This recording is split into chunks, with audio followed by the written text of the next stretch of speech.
मानी बतिया नहीं है तो परेशानी गे तोहर मोहमी जीवन जतो नानी गे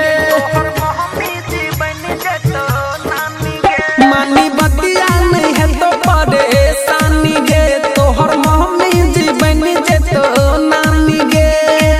मखमल के पलंग पर तोरा सुतैब मखमल के पलंग पर तोरा सुतैब हाँ गे सुतैब छौरिया गे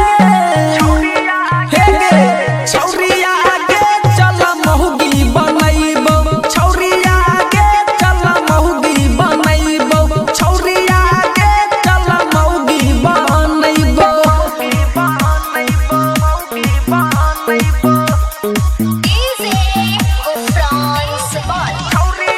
रिकॉर्डिंग बाय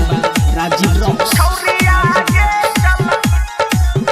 कते दीना तू रहबे कुवारी सुनी न फूल गे ना गे सब छौरा कहौ सारा कहरी कैसे करबे तू माना गे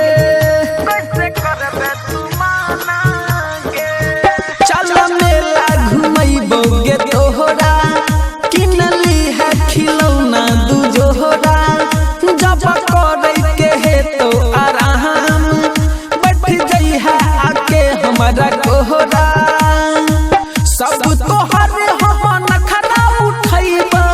सब तोहर हम नखरा उठैब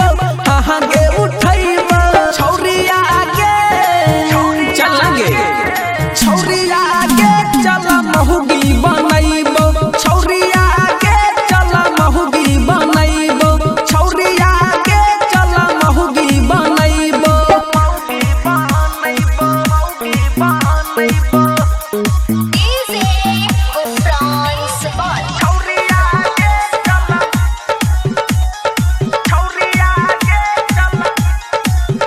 डर के ने बात छै कोहना हो अपने छियै हम रंगबाज बन जो हमर दिल के तू रहनी